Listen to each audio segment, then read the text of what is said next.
Baik, Assalamualaikum warahmatullahi wabarakatuh. Saya mulai kuliahnya, mari kita buka dengan membaca basmalah. Jadi hari ini kita akan mempelajari tentang faktor ekologi dan statistik vital gitu ya. Jadi akan mempelajari bagaimana lingkungan itu berpengaruh terhadap status gizi seseorang dan apa kepentingan data-data kesehatan untuk mengidentifikasi masalah gizi. Oke, nah ini penilaian status gizi seperti yang sudah kita pelajari sebelumnya, itu ada yang sifatnya langsung dan ada juga yang tidak langsung. Yang langsung itu misalnya seperti antropometri, di mana kita langsung mengukur ke respondennya itu berapa berat badannya, berapa tinggi badannya, berapa lingkar lengannya, seperti itu. Lalu ada biokimia, jadi biokimia itu mengukur indikator-indikator dalam darah, misalnya berapa asam uratnya, berapa kolesterolnya. Lalu ada juga klinis, lalu klinis itu di cek apakah ada tanda-tanda misalnya gejala ya, misalnya ketika seseorang demam itu ditanya misalnya apakah ada bintik-bintik merah untuk mendeteksi adanya demam berdarah misalnya. Nah, biofisik itu juga ada pemeriksaannya, misalnya seperti apakah ada perubahan pada jaringan bawah kulit dan lain-lain gitu ya. Nah, yang tidak langsung itu ada yang disebut survei konsumsi makanan. Nah, ini mungkin teman-teman juga sudah belajar dan di praktikum juga sudah dipelajari. Lalu ada yang disebut faktor ekologi yang akan kita pelajari hari ini dan juga statistik vital gitu ya. Jadi statistik vital itu sebenarnya juga bagian dari faktor ekologi. Nah, ini yang akan kita pelajari hari ini. Lalu ini adalah outline kita hari ini. Yang pertama faktor ekologi dan yang kedua adalah statistik vital. Nah, apa yang dimaksud dengan faktor ekologi? Jadi ekologi adalah ilmu yang menjelaskan tentang hubungan antara makhluk hidup dan lingkungannya. Jadi lingkungan yang baik itu mendukung pertumbuhan makhluk hidup yang baik. Misalnya seperti anak yang hidup di lingkungan yang sehat, otomatis dia akan lebih jarang sakit dan pertumbuhannya juga lebih baik. Misalnya tanah yang subur dan kaya akan humus, tumbuhan juga tumbuh subur. Jadi ekologi itu sebenarnya secara umum ya, jadi secara umum baik itu manusia atau tumbuhan atau hewan gitu. Tapi nanti yang akan kita bahas adalah fokus pada manusia. Nah, ini kita fokuskan tentang faktor ekologi dan kaitannya dengan status gizi. Jadi menggambarkan tentang bagaimana kondisi lingkungan mempengaruhi status gizi kelompok tertentu yang sifatnya itu tidak individual. Jadi kalau kita mau pelajari faktor ekologi itu yang kita pelajari adalah populasi, bukan individu gitu ya. Nah, contohnya adalah demografi, bagaimana komposisi penduduk itu mempengaruhi status kesehatannya. Lalu sosial ekonomi ini jelas ya bagaimana seseorang itu punya daya beli atau tidak, apakah orang itu bisa mengakses layanan kesehatan atau tidak. Lalu juga ada sanitasi, misalnya ketersediaan air bersih dan sistem pengelolaan limbah. Nah, ini kita fokus ke lingkungannya dulu ya, karena faktor ekologi kan mempelajari tentang lingkungan. Kita fokus dulu di lingkungannya. Jadi peran lingkungan dalam terjadinya penyakit dalam konsep kesehatan lingkungan. Jadi ini adalah konsepnya kesehatan lingkungan gitu ya. Yang pertama, lingkungan itu sebagai faktor predisposisi atau faktor kecenderungan. Contohnya, tingkat polusi yang tinggi menyebabkan angka infeksi saluran nafas meningkat. Nah, ini terjadi misalnya waktu di Indonesia itu terjadi kebakaran hutan yang masif di Kalimantan. Itu banyak sekali angka kejadian ISPA gitu ya, karena orang kesulitan bernafas, udaranya nggak bersih, akhirnya terjadi infeksi saluran nafas. Yang kedua, lingkungan sebagai penyebab penyakit langsung, misalnya virus dan bakteri, seperti itu. Jelas ya. Lalu yang ketiga, lingkungan sebagai media transmisi penyakit. Nah, ini juga mungkin kita familiar dengan ini di akhir-akhir pandemi ini gitu, karena kita sangat paham bahwa agennya adalah SARS gitu, SARS-CoV-2, tapi dia ditransmisikan melalui udara gitu ya. Nah, kalau yang transmisi penyakit melalui air itu mungkin banyak ya. Misalnya kalau zaman dulu itu ada apa namanya, kolera dan lain-lain yang itu ditransmisikan melalui air. Hepatitis juga bisa ya, misalnya oh bukan, hepatitis itu ditularkan melalui penggunaan alat makan yang sama dengan orang yang terkena. Nah, itu biasanya karena cuci tangannya nggak bersih, lalu memegang alat makannya digunakan oleh orang lain.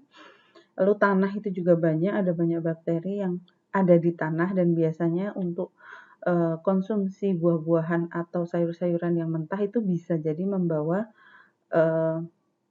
bakteri-bakteri yang berasal dari dalam tanah. Lalu yang keempat, lingkungan sebagai faktor yang mempengaruhi perjalanan suatu penyakit. Nah, ini misalnya adalah ketika musim hujan, itu angka DBD pasti akan meningkat karena nyamuk Aedes itu mudah berkembang biak. Kubangan-kubangan air ada di mana-mana, nyamuk punya banyak tempat untuk bertelur, untuk menetas, sehingga jumlahnya menjadi meningkat dan mempengaruhi jumlah infeksinya. Nah, kalau ini kita fokuskan bukan dalam ilmu lingkungan secara umum, tapi kita sudah fokuskan ke ilmu epidemiologi kesehatan gitu ya. Jadi dalam konteks kita mempelajari manusia gitu. Lalu suatu penyakit itu dapat timbul oleh adanya faktor penyebab yang berkembang dari rantai sebab akibat, yakni interaksi antara manusia atau induk semang sebagai hostnya.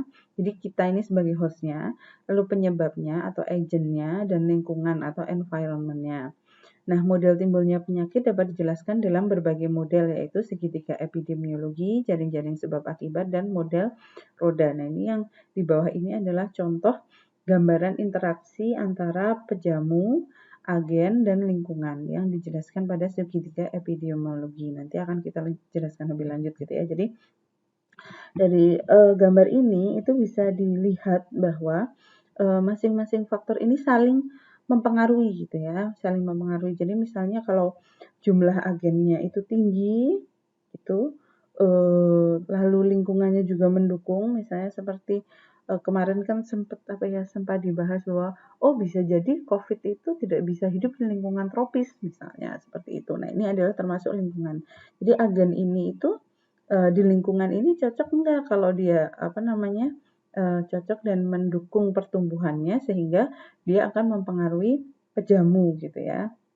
Nah, pejamu ini apakah dia daya tahan tubuhnya cukup kuat atau enggak? Kalau dia cukup kuat, dia tidak akan terinfeksi. Jadi ini adalah hubungan timbal balik antara tiga faktor penyebab penyakit gitu ya. Nah, sekarang kita jelaskan dengan lebih detail. Ini yang pertama adalah segitiga epidemiologi. Jadi ada 3 ya tadi, ada agen, ada host, dan juga ada lingkungan. Nah, yang pertama kita lihat agen. Agennya sumber penyakitnya misalnya biologis, misalnya virus, bakteri. Zat gizi, misalnya dia sakit karena kurang zat gizi gitu. Atau kimiawi, jelas pestisida, fisik itu bisa jadi misalnya ada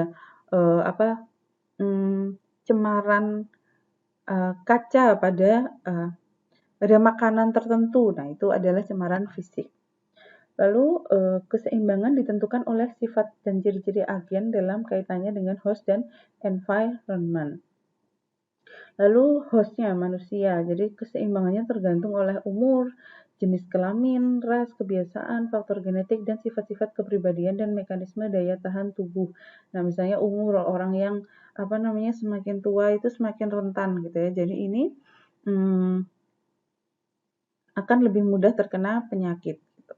Lalu kebiasaan ya seperti lifestyle, kebiasaan makan, aktivitas fisik, dan lain-lain.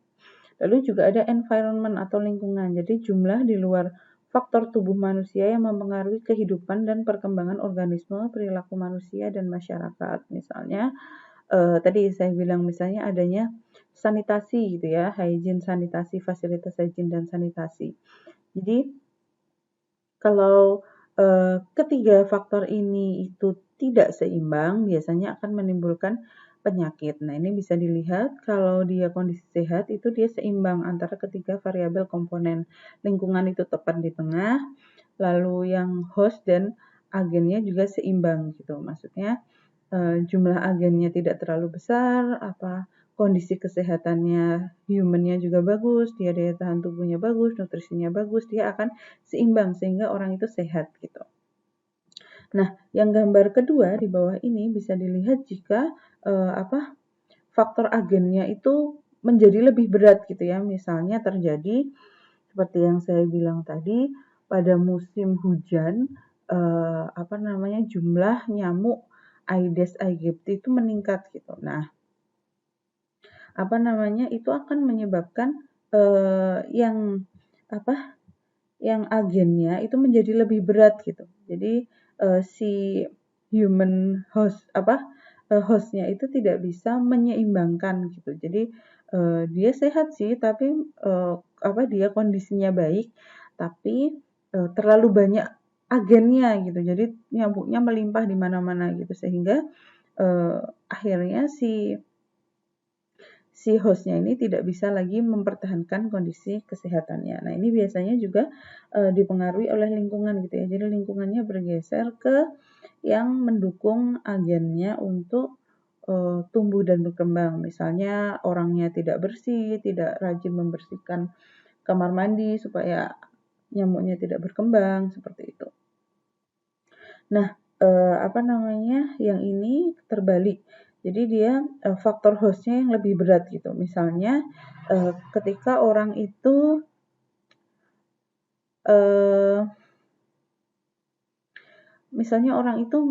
makan makanan yang tidak sehat gitu ya. Jadi walaupun agennya itu tidak terlalu banyak, tidak terlalu berat, misalnya dia sih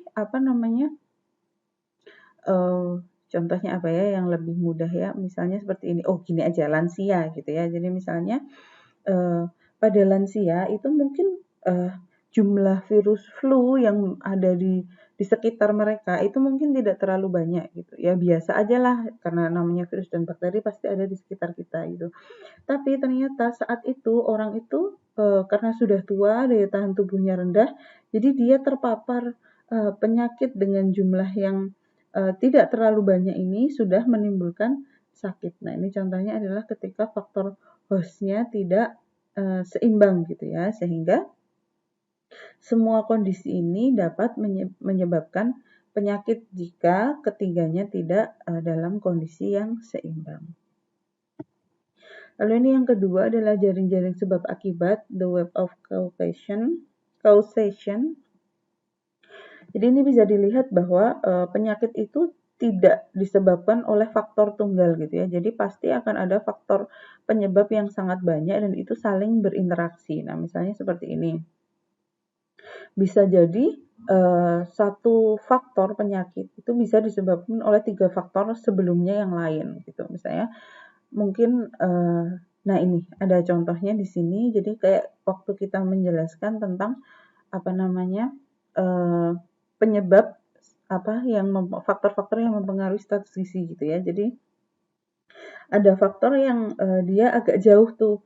Misalnya zat gizi dalam makanan, ada tidaknya program PMT, daya beli keluarga. Nah, semakin ke sini, semakin ke kanan itu semakin dekat dengan hostnya gitu ya. Jadi misalnya daya beli keluarga, pemeliharaan kesehatan, lingkungan fisik dan sosial itu kan tidak berdampak langsung ke status gizi gitu. Yang berdampak langsung status gizi adalah kesehatan. Jadi 3 faktor ini mempengaruhi kesehatan, nah kesehatan yang mempengaruhi status gizi.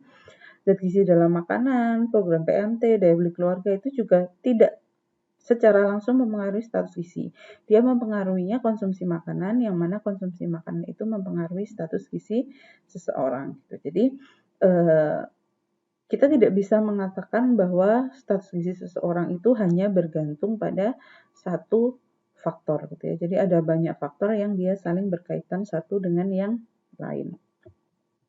Nah, ini adalah model roda. Jadi model roda ini membagi antara lingkungan intrinsik dan ekstrinsik. Jadi intrinsik itu ada yang di dalam tubuh hostnya, misalnya genetik gitu ya. Genetik itu kan misalnya ada beberapa anak itu yang memang punya genetik gangguan genetik misalnya autoimun seperti itu. Atau dia itu punya sindrom tertentu misalnya. Nah, itu akan mempengaruhi status gizi seseorang misalnya. Lalu lingkungan intrinsik ini meliputi apa-apa yang terdapat dalam internal host, misal genetik sudah saya jelaskan, lalu lifestyle. Jadi bagaimana dia menjalani aktivitasnya sehari-hari, apakah itu sehat atau apakah itu tidak sehat, seperti itu. Lalu ada juga lingkungan ekstrinsik dibagi menjadi lingkungan biologis, misalnya apakah itu periode itu memang jumlah penyakit itu meningkat, misalnya jumlah virus karena lingkungannya mendukung untuk perkembangan virus atau penyakit misalnya. Lalu sosial itu seperti kita tahu, misalnya bagaimana seseorang itu berada dalam lingkungan yang mendukung atau tidak untuk melakukan aktivitas kesehatan. Misalnya, kalau dia tinggal di sebuah RT yang mana di dalam RT itu adalah masing-masing anggotanya itu sangat rajin melakukan aktivitas fisik, misalnya mereka melakukan senam pagi setiap hari misalnya, atau mereka melakukan sepedaan bersama 1 minggu. Nah, itu akan mempengaruhi perilaku kesehatan seseorang dari sisi lingkungan sosialnya. Lalu lingkungan fisiknya itu misalnya ada tidaknya fasilitas kesehatan, lalu bagaimana lingkungan fisiknya yang lain gitu, misalnya apakah di sana memang tersedia misalnya taman untuk melakukan aktivitas fisik misalnya. Apakah di sana cukup ada layanan hygiene dan sanitasi misalnya. Nah, seperti itu dia akan mempengaruhi host itu dari luar gitu ya. Nah, yang lainnya yang disebut tadi misalnya genetik, lifestyle itu mempengaruhi hostnya dari dalam tubuhnya. Nah, jadi yang ini kita akan masuk ke faktor ekologi yang kita fokuskan di hal-hal yang mempengaruhi status gizi gitu ya. Jadi faktor ekologi sendiri itu bisa dibagi menjadi dua. Yang pertama ekologi lingkungan dan yang kedua adalah statistik vital. Jadi statistik vital itu termasuk dalam faktor ekologi gitu ya. Nah, ekologi lingkungan itu bisa dibagi menjadi empat komponen utama. Yang pertama adalah infeksi, yang kedua adalah budaya, yang ketiga sosial ekonomi, dan yang keempat adalah produksi pangan. Nah, kedua faktor ekologi ini, baik ekologi lingkungan dan statistik vital, keduanya akan mempengaruhi status gizi kelompok tertentu gitu ya. Jadi kita bisa lihat kalau untuk ekologi lingkungan itu bagaimana faktor-faktor di lingkungan seseorang itu mempengaruhi status gizinya gitu ya. Nah, kalau statistik vital itu kita lihat dari angkanya bagaimana indikator-indikator kesehatan itu bisa digunakan untuk menggambarkan status gizi kelompok tertentu gitu atau faktor-faktor yang menyebabkannya gitu ya. Nah, yang pertama adalah infeksi. Jadi orang yang sering sakit akan beresiko lebih besar mengalami malnutrisi, ketahanan tubuh imunitasnya rendah. Nah, orang yang malnutrisi itu juga sebaliknya dia akan lebih mudah terkena penyakit. Jadi ini adalah dua faktor yang saling memengaruhi. Mungkin masih ingat saya pernah menjelaskan ini di beberapa mata kuliah, di beberapa pertemuan sebelumnya. Jadi bagaimana malnutrisi dan infeksi itu adalah dua hal yang saling berkaitan. Lalu yang kedua budaya, pola makan pada kelompok masyarakat tertentu, pekerjaan yang umum dilakukan pada kelompok tersebut. Jadi misalnya ada budaya yang dia melarang orang untuk makan daging sapi misalnya. Nah, itu akan mempengaruhi bagaimana pemenuhan gizi di daerah tersebut. Apakah di sana itu digantikan dengan sumber protein yang lain atau di sana mereka lebih memilih bahan pangan yang proteinnya rendah. Nah, itu akan mempengaruhi status gizi seseorang. Lalu ada juga faktor sosial ekonomi. Jadi misalnya dia pendapatan gitu. Pendapatan seseorang itu akan sangat berpengaruh terhadap akses pangan. Akses pangan berpengaruh terhadap konsumsi pangan. Konsumsi pangan akan mempengaruhi status gizi seseorang. Lalu yang terakhir adalah produksi pangan. Jadi ketersediaan pangan sebagai hasil sistem pertanian, peternakan, dan perkebunan. Jadi kalau yang ini adalah sistem produksi pangannya gitu. Kalau sosial ekonomi tadi bagaimana kita bisa membeli, mengaksesnya. Kalau ini adalah produksinya. Nah, misalnya pada lingkungan-lingkungan yang dia tidak cocok untuk berkebun atau bertanam, itu akan cenderung lebih besar resikonya untuk terjadi kelaparan, ya. Nah, yang di satu sisi ada yang disebut dengan statistik vital gitu. Jadi statistik vital itu adalah gambaran data-data kesehatan gitu yang bisa kita jadikan rujukan untuk melakukan intervensi gizi.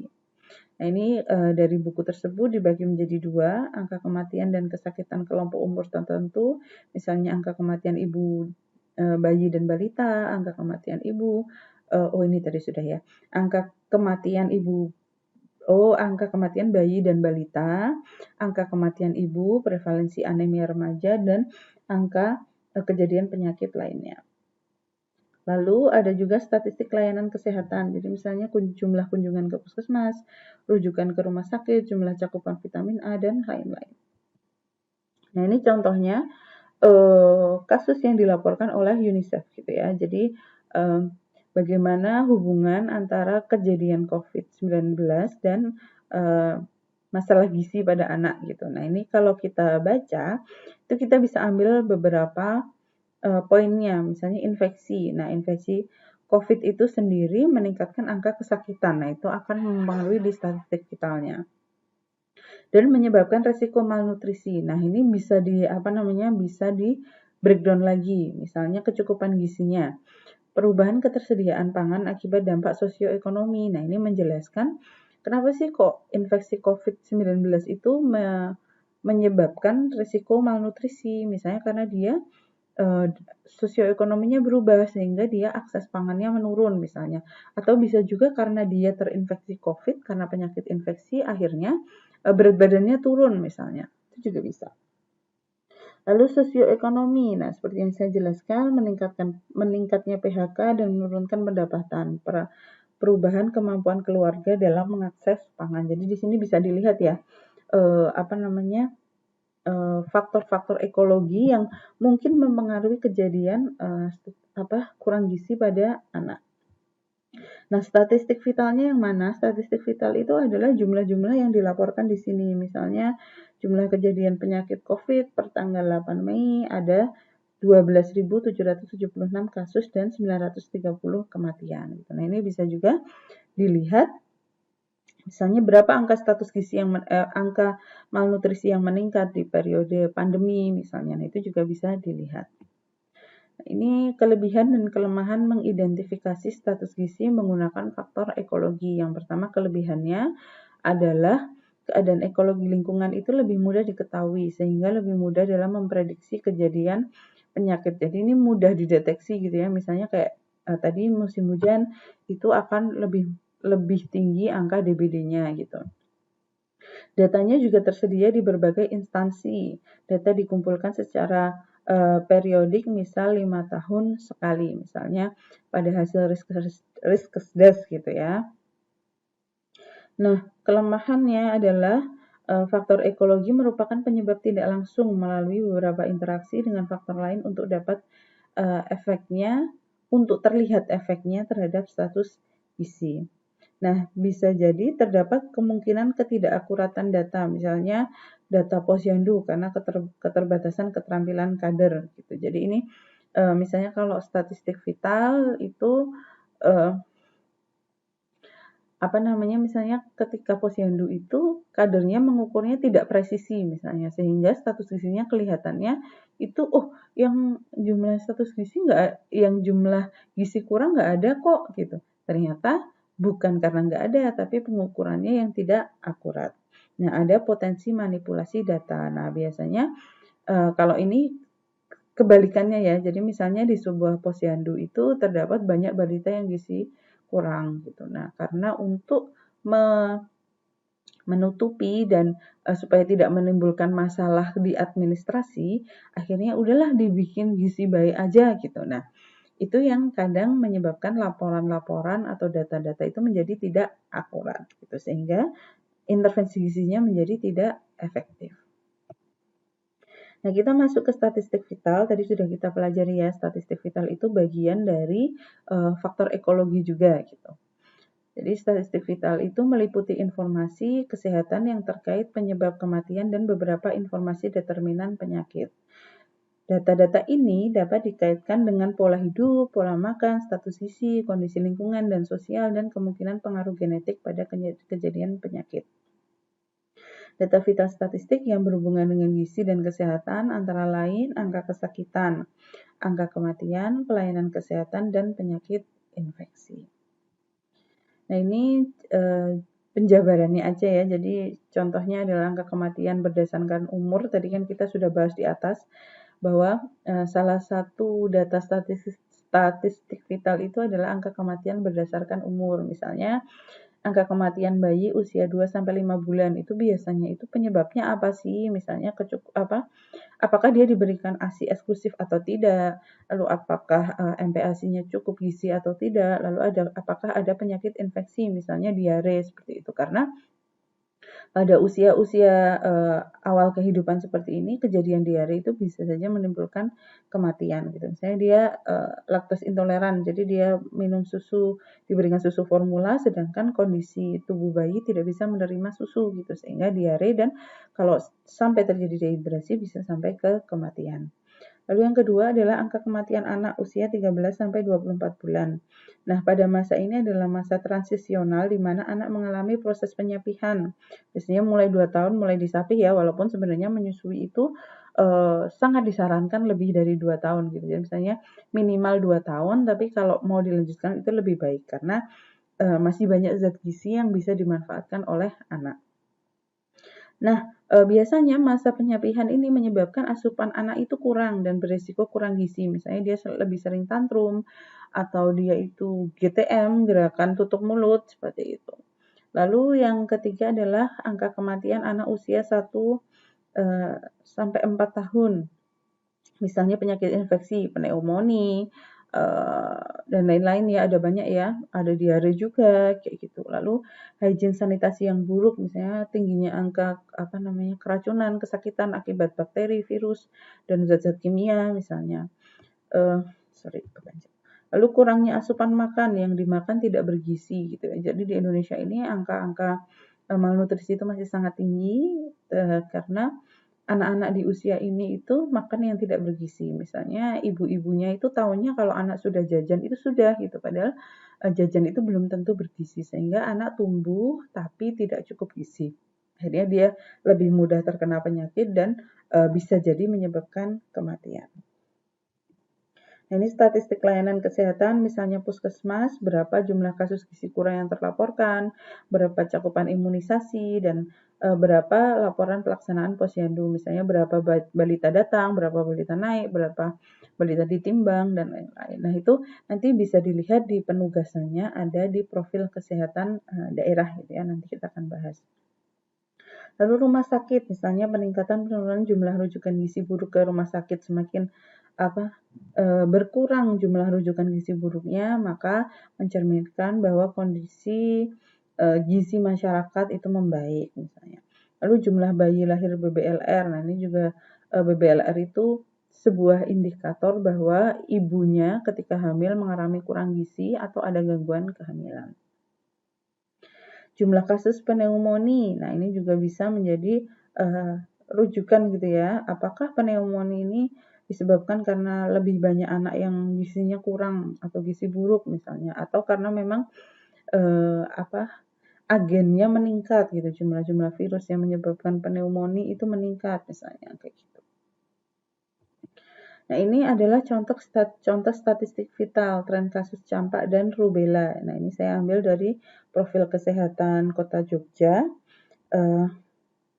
Ini bisa dilihat bahwa seiring berjalannya bulan ini bisa terlihat bahwa ada fluktuasi gitu ya. Jadi misalnya dia di bulan Januari itu yang campak klinis, nah itu cukup tinggi gitu ya di awal-awal tahun. Lalu di bulan Mei mulai turun, lalu ada sedikit peningkatan lagi di akhir tahun. Nah, kalau yang positif rubella itu bisa dilihat bahwa jumlahnya jauh lebih rendah daripada yang campak klinis gitu ya. Nah, ini kita lanjutkan. Nah, sudah untuk materinya itu saja. Nanti mungkin akan dilanjutkan dengan penugasan. Baik, saya akhiri. Terima kasih. Assalamualaikum warahmatullahi wabarakatuh.